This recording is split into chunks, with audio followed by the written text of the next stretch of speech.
Yo, what's good, YouTube? It's your boy Nehemiah, aka Neo, and today we're going to be talking about the NBA as a whole, this part of town, and yeah, just when I'm thinking about a lot of these rosters and stuff. So it's been another week in the NBA, and honestly, there's definitely been a little bit more progress to a lot of these teams than we originally have thought, and honestly, I'm really liking it. I'm really liking it so far. So let's just get into it. So first off, we have the Portland Trailblazers, who are still doing their magic. And I think that a guy like Anthony Simons is doing really good, especially when Damian Lillard has been out, which is one of the better things that you could ask for him. His 3-point percentage is still there. And yes, this doesn't look the best, but his efficient field goal percentage looks good.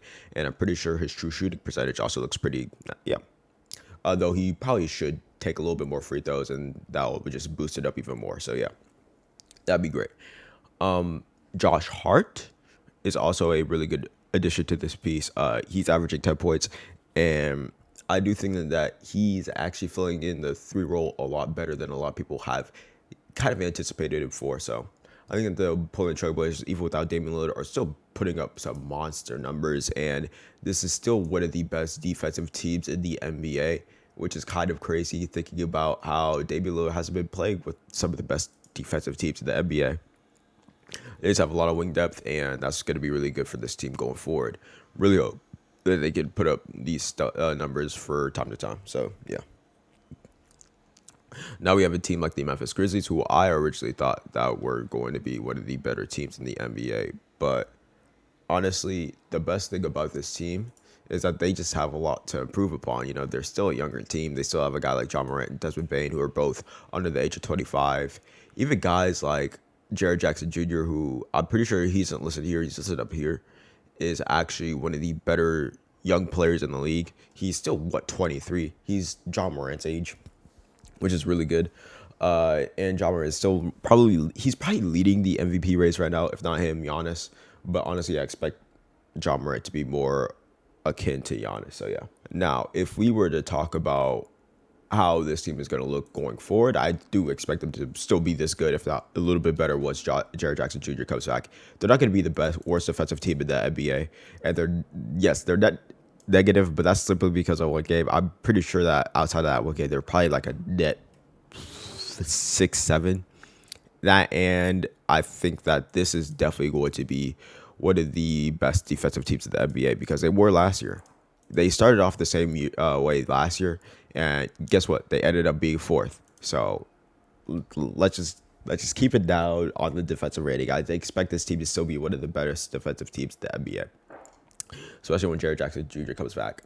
Now, outside of that, the teams that I kind of want to talk about are actually the Phoenix Suns. The Phoenix Suns are actually proving me wrong, and it's really good to see that they're doing a lot better than I really anticipated them for. If it wasn't for a Jeremy Grant game winner here, bro, there's a good chance that they may actually be undefeated, similar to the Milwaukee Bucks, and that's going to be something to really look at. Now, the biggest problem with the Phoenix Suns, in my opinion, is that Chris Paul is taking a down year, and that's kind of concerning. It's definitely concerning, to say the least. And you could say, oh, well, he's just not shooting the best. It's looking a lot more than it's just the shooting part. You know, even if it's just the shooting part, he wouldn't be averaging just 9 points. Yes, he's averaging 10 assists, but look at the difference between year one Phoenix and year three Phoenix. Two completely different players. And it's just seen in the shooting percentage and all that. Even this year, he did have a very slow shooting start, but it wasn't that bad. Like, it was not like nearly as bad. Yeah, he averaged like 2 more points on decent efficiency, or a little bit better efficiency. So I do expect him to really just hone in on that, especially if he's actually like taking a fall off. I don't expect him to really be that bad. So yeah. Going on to the next player, or the next team actually. Also, one more thing, DeAndre Ayton.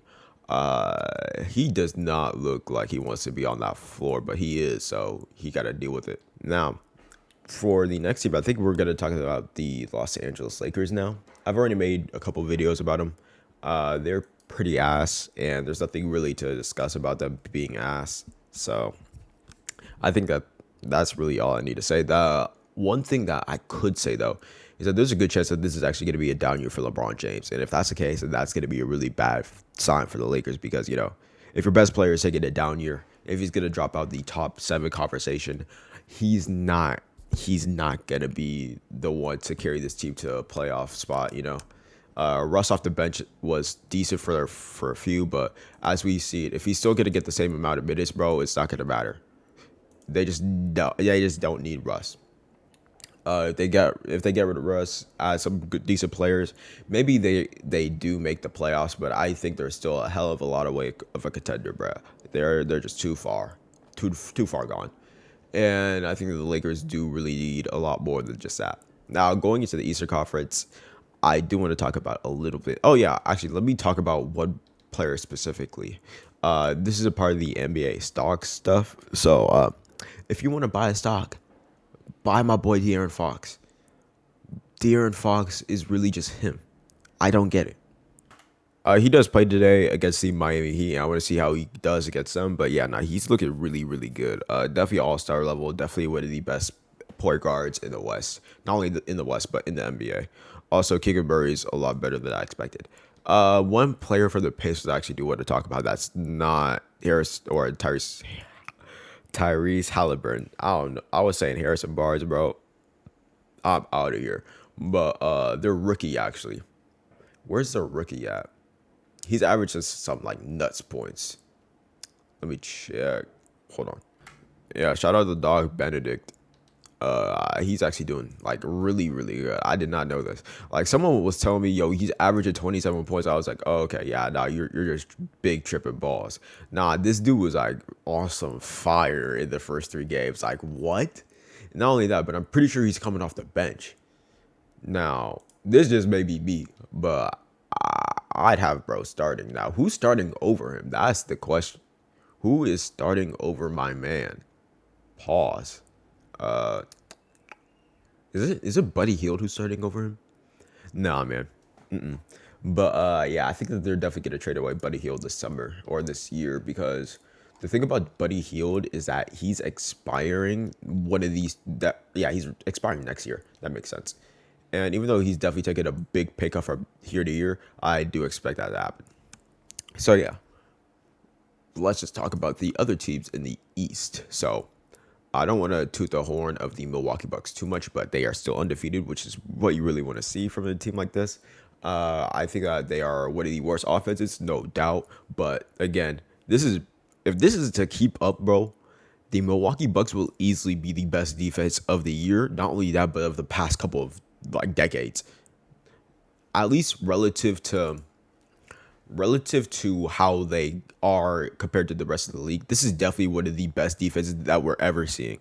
Like, obviously, in a league where most of the defensive ratings are in the 105s plus, these guys are averaging less than 100.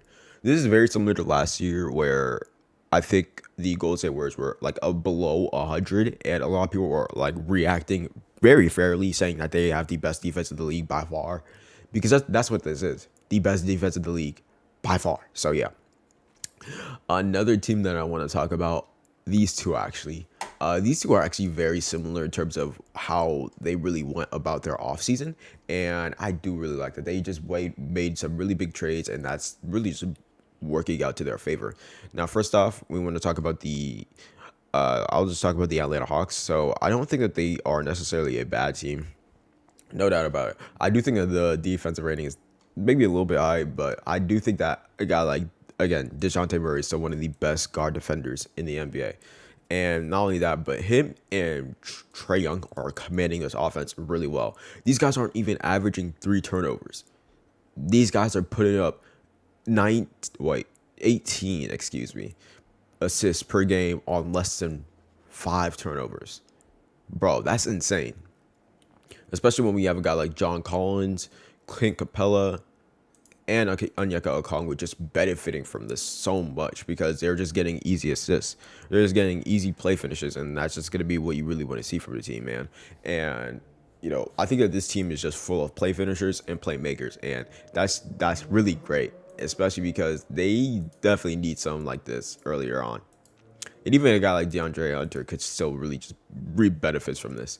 This offense is going to be lethal, especially once they get really, really comfortable with each other. And once Bogdan comes back, oh my God. But I think that this is probably one of the, if not the second best team in the East, man. The second best team in the East, and it's it's looking crazy. So the thing about this team is that we haven't seen them at full strength yet. Donovan Mitchell has had one of the most electric starts of the season that we've seen thus far, man. 8 threes, 40%. Really good official field goal percentage, 88% and 47%. Bro, some crazy, some crazy. And guess what, man?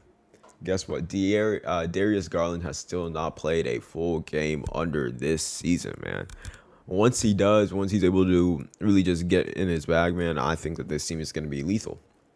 Also, he's doing a decent amount on the playmaking role, and he's actually doing not the worst job. Yes, the 4.2 turnovers is kind of OD, but even then, Kersover is still doing really well on that end. So I think that that's going to be really decent. Karis LeVert, he just needs to be better from two. Then after that, he's probably going to be like one of the best role players on this team, and that's going to be decent.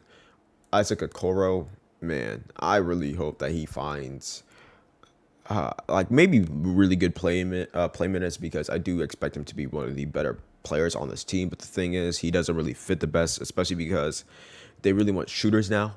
So I expect. I mean, there's a good chance that Isaac Okoro may get traded, and I don't want to see that happen. But hey, sometimes it just gotta happen. But shout out my boy Isaac Okoro, man. He's been through it all with this Cleveland roster.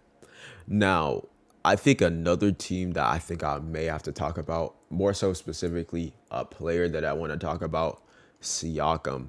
His stocks are rising, man. His stocks are rising. Where's my boy at? Dude is average of 20. Like this is a bona fide top 20 player. Like we just gotta call it how it is. Bona fide top 20. He's easily the best player on this roster. Fred VanVleet is taking a down year, and he's just carrying them to some of these wins, man. Especially the one against Brooklyn. Whew. That dude is he's just different. He's different. Who are some other teams that I would maybe Boston? I still think Boston is still one of the better teams in the NBA. I do think that they're at least around. They're very competitive with the Boston, or not the Boston Celtics, the Cleveland Cavaliers. Shout out my boy Jason Tatum. We gotta cut that though, because I'm not trying to get copyright striked. But look at it like this. Jason Tatum may be taking the lead this year. Marcus Smart is doing a little bit more on the playmaking end, and they have a guy like Malcolm Brogdon who is also doing a little bit more on the playmaking end.